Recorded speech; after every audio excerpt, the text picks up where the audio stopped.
El amor incondicional de Dios no se parece a nada que hayas experimentado. ¿Crees que mereces ser amado solo si eres perfecto?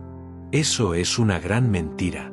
Dios te ama tal como eres, en tus momentos más oscuros y en tus días más brillantes.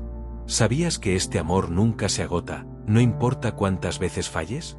Imagina un abrazo que no tiene condiciones. Eso es lo que te ofrece. No necesitas hacer nada para ganarlo. Cada error, cada duda, solo te acerca más a Él. ¿Sientes que no estás a la altura? Dios te abraza más fuerte en esos momentos. No hay nada que puedas hacer para perder su amor.